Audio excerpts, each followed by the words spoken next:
Mrs. G. Roberto. There is nothing is right. Mr. Del Dorado. No. No. Mr. Morgan. Just a couple of quick things. Streets were swept last week. Grand Street was paved. They just got to finish a couple of courses on the Mason Street from what I see. We have an issue with 1275 Susquehanna Ave. Property maintenance that the borough had stepped in and had to hire a landscaper. Mr. Pepe, I just told you to follow up and talk about with Attorney Hassay with liens on the property, make sure this person is held liable. There was a problem down there with rats and stuff like that, it became a safety issue, so the borough stepped in, and that's all I have this time. Thank you, please. Thank you, Mr. Morgan. Mr. Esposito. Three things. Number one, I'll leave a motion to accept pay request number 2 from the Pennsylvania Economy League. This was supposed to be done sometime in March, I think. I don't understand what's taking them so long. Is it done? Is it done? Is it, well, I don't understand this whole thing.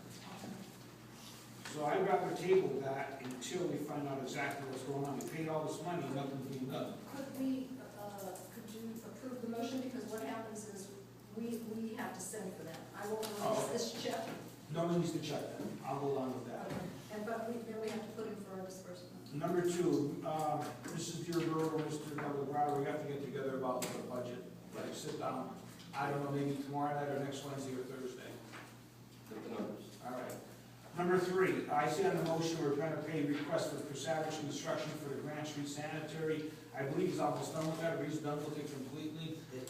They are, but I think so, just not to cut off. Mason Street, where they connected into, there still needs to be paved, so. Okay, that's. But Grand Street looks great. What I can do is put on the motion to put out for bid and give Prasad the ability to Prasad. Henderson, the ability to put the Susquehanna Sewer Project out for bid. That was the list that he sent us, this 3 times already sent us the list. Susquehanna, then he's gonna go and look at the one on, Bennett and. yeah, that's the one, Bennett, Jesse, and Stevens Lane. Then after that, the next one is gonna be Wyoming Avenue. Correct. We have to finish that, but that's like a 3rd or 4th time he said it. Some people said they never got it, but it's dated. Okay? Like that? I'm done. Mr. Sherman. I had nothing until the chief gets here. He has your report. Does he? There's- I'll read it when he comes. Okay. Tell me. Thank you. Okay. Office of Zoning and Code Enforcement Financial Report, June 30th to July 31st, 2013. Contractor registrations 3, zoning permits 10, building permits 15, zoning hearing 1, dumpster permits 7, subdivision land development 1 for a total of 36 permits. Code enforcement had 2 property maintenance violations. Now, let me move on ahead to your, what would be your second last and last page. These are 2 things that I'd like you to put on the agenda and work with. Due to the wording of Pennsylvania Act 45, contractors and other home improvement contractors are not properly defined. Now, we have an old ordinance that mentions contractors, but since Act 45, and Act 45 was a determination of what contractors had to buy a registration within the town and what contractors were part of the state's contracting. According to the state, the only thing that the state would get are home improvement contractors. But you have to put down in writing what you're actually, and these are, and if you look below at this list, and I'll read it out, what are not part of the state and what are actually part of Exeter Borough. Okay, any and all subcontractors working on a commercial site.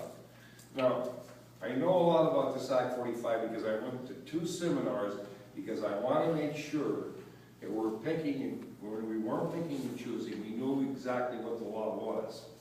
So it clearly states commercial, any commercial work requires a contractor to register in Exeter Borough. Any and all contractors and subcontractors working on a new home. Once again, it's a home improvement act, not a new home act. Any and all contractors, subcontractors working for the public utilities, not the public utilities themselves, but any subcontractor they bring in. These are people that are all subject to Exeter Borough's registration. Arborists, landscapers, not including those contractors that just cut and prune. Once again, these aren't part of the home improvement contractors, and we could get registration legally from them. Excavators, blacktopping contractors, not sealing or patching, masons working on planned residential developments.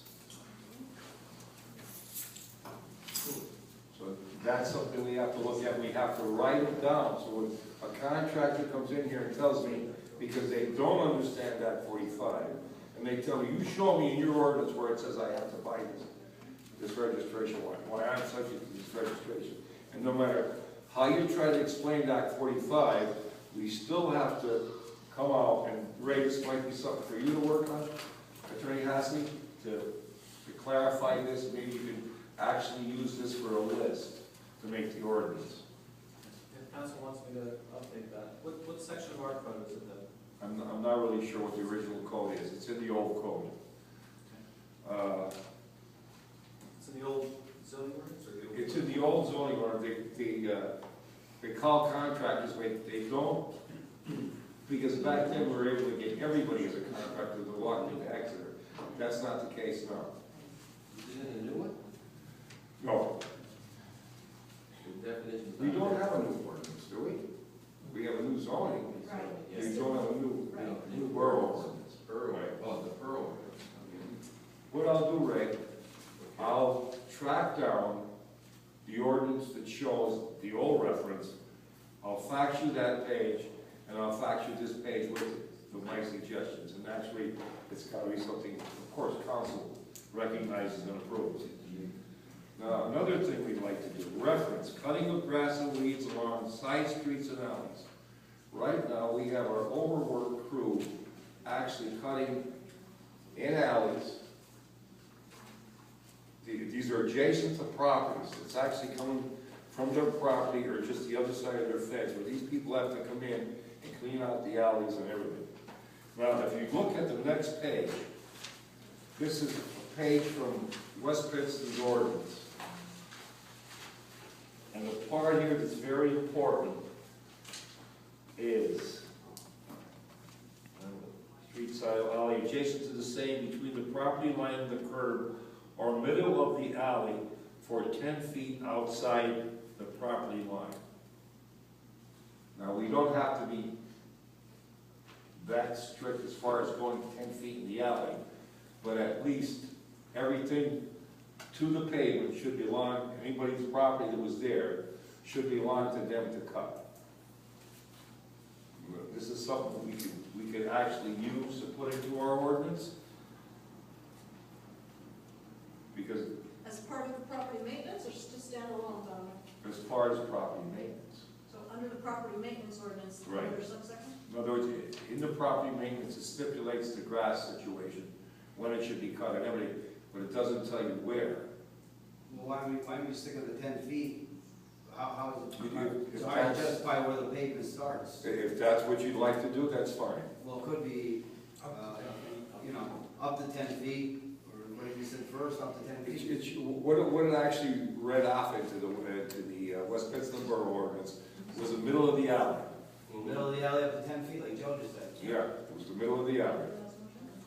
And see, there's no stipulation like this in our ordinance. So naturally, right away, they could say, well, you know, here's my fence, and they have like 2 or 3 feet more of grass where they let weeds just grow. Same thing in all your alleys. You can see, you can barely get through with the cars. It should be their I responsibility. like middle of the alley up to 10 feet. Middle up to 10 feet. Mhm. Middle of the alley. At He's least cutting them now. Oh. As a matter of fact, we did them today, we did about 5 or 6 hours today. One of them's right here behind the Boro building. There's a fence line, Yeah. and everything from the fence line is growing out in the alleys, right up here on, up in Memorial Street on, Pepe Court. They had to go in, they were just, it runs the side of the truck and cars. They just, nobody maintains anything that grows out of their fences or along the alleys from the property. Fair Court is pretty bad too, do you know And what it was that is? always the street department's responsibility, and I don't feel that, you know, I live in an alley and I keep my property clean, right to the alley. Fair Court is pretty bad, do you know what that is? What court? Fair, Bear? next to her house. Linda. Yes. Well, that's what we don't know. He knows where it is, I he don't checks know the them out. names of every alley in town, I just know the alleys. Between Lincoln? I would have to think of it, but yes, I do know. And it's spelled wrong on the side. That's right, No, it's absolutely. B-A-E-R. It is. That's the big My bear. whole life it was the other way. That's right. Because somebody spelled it wrong. Well, But somebody's been maintaining up toward the end on the left there, because all that knotweed used to grow right over the don't wall. you see by Johnny Petrucci's house in the back there, that tree that's hanging over there and everything? Yes. See, these are the things that aren't clear in the ordinance, that we could clear up, and then I could actually tell these people definitely, it says right here that you're responsible for this area here. Madam Chairman, we'll gladly get to it as soon as you hire some extra personnel. Well, I don't think, Madam Chairman, may I speak? Not yet. Okay. And that's all I have. Are there any questions about either my report or the two items I entered into the new ordinance? Please feel free to ask questions.